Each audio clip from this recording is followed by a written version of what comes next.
सज्जनों नमस्कार। आपके अपने चैनल राही और राही में आपका स्वागत है। हम हैं धार्मिक और ऐतिहासिक महत्व के उस स्थान पर जहां शीशे के कक्ष में 4 मृत राजकुमारों को देख सकते हैं और धर्मराज युधिष्ठिर खड़े हैं हाथ जोड़े यक्ष के सामने। आइए जानते हैं क्यों। ठहरो। मेरे प्रश्नों के उत्तर दिए बिना तुम ये जल नहीं पी सकते। पी लिया तो क्या करोगे? जी हाँ, आज की इस वीडियो में हम 5000 से अधिक पुराने उस ऐतिहासिक सरोवर को भी देखेंगे और जानेंगे इस क्षेत्र के लोग दाह संस्कार के पश्चात अस्थि विसर्जन करने हरिद्वार क्यों नहीं जाते हैं। ये गांव है पाथरी। पाथरी से लगभग 1.5 किलोमीटर दूर है सीख और पाथरी के बीच में है ऐतिहासिक तरखू, जहां वनवास के दौरान पांडव आए थे। कोई कोस भर पर एक पेड़ों का झुंड है, वहां बगले भी उड़ रहे हैं, वहां जल अवश्य होगा। प्रिय नकुल, तनिक जाकर थोड़ा सा जल ले आओ। जो आज्ञा भ्राताश्री। और अब हम वहां जा रहे हैं जहां सबसे पहले नकुल, सहदेव, अर्जुन, भीम गए थे और बाद में गए थे युधिष्ठिर। वर्तमान में सरोवर के पास एक मंदिर भी बनाया गया है, यह तीर्थु तीर्थ, जहां यक्ष ने प्रश्न पूछे थे।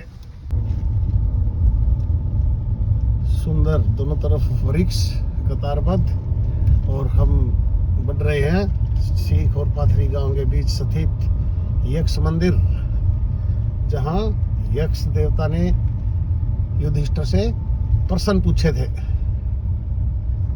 जय श्री कृष्णा। सज्जनों, कुरुक्षेत्र की सीमा के चारों कोनों में 4 द्वारपाल यानी यक्ष की उपस्थिति थी।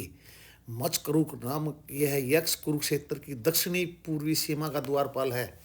यह है यक्ष देवता, जिनकी प्रतिमा को जाल से ढका गया है ताकि पक्षी वगैरह उन पे ना बैठे। बहुत पुराना वृक्ष है, ये सैकड़ों वर्ष पुराना। ये कमेटी के लोग बैठे हुए हैं जो इस मंदिर का और इस सरोवर का देख रेख का जिम्मा उठाते हैं। अब हम मंदिर में प्रवेश कर रहे हैं। दाईं तरफ योगी तपस्या में लीन थे और आगे बढ़ते हैं। राइट साइड ये हवन कुंड है, जहाँ हवन किया जाता है और बभूति यानी भस्म ली जाती है। सज्जनों, यक्ष पौराणिक चरित्र है।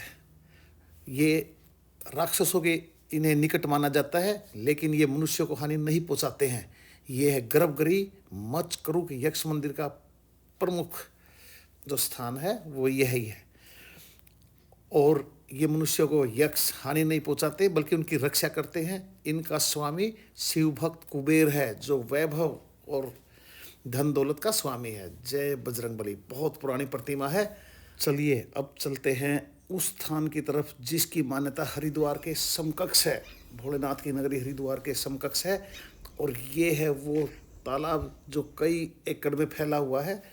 और यहाँ के लोग अस्थि विसर्जन करने के लिए, क्योंकि ये अति पावन भूमि माना गया है, यहीं पे उसका अस्थि विसर्जन करते हैं। सीख और पाथरी गांव का नज़दीक ही संयुक्त साझा शमशान घाट है, तो फूल जिसे कहते हैं फूल चुगना, अस्थि विसर्जन यहीं किया जाता है। पास के गांव के लोग भी आ जाते हैं।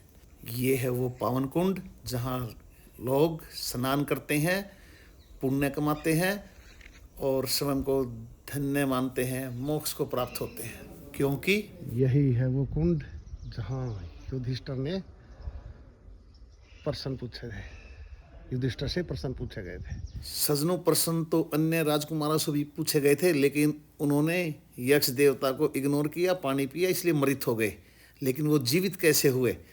क्योंकि धर्मराज युधिष्ठिर ने सब प्रश्नों के सही उत्तर दिए। उससे प्रसन्न होकर यक्ष ने कहा कि मैं तेरे एक भाई को जिंदा करना चाहता हूँ, किसी एक को जिंदा कर ले। उसने कहा नकुल को जिंदा कर दो। यक्ष हैरान होकर बोला उसको क्यों, भीम को क्यों नहीं? भीम तेरा सगा भाई है। क्योंकि 3 पांडव माँ कुंती के थे, 2 माद्री के थे। उसने कहा एक माँ कुंती का मैं हूँ और दूसरा माद्री का हो जाएगा, इसलिए उसको जिंदा कर दो। यक्ष प्रसन्न हुआ और उसने बाकी सबको भी जीवित कर दिया। और ये है 48 कोस कुरुक्षेत्र भूमि जो बहुत पावन है। और युधिष्ठिर द्वारा दिए गए कुछ उत्तरों को देखिए। पृथ्वी से भारी क्या है? माता। आकाश से ऊंचा कौन है? पिता। पवन से भी अधिक तीव्र गति किसकी है? मन की। संख्या में तिनकों से अधिक क्या है? चिंता। सजनों, उम्मीद करता हूँ आप इस पावन भूमि पे जरूर आओगे और साथ में पाथरी वाली माता का भी दर्शन करोगे और आशीर्वाद लोगे। चैनल को शेयर करें, सब्सक्राइब करें। धन्यवाद। तुम भरत वंश का गौरव हो। तुम्हें अपने सारे भाई जीवित मिलेंगे।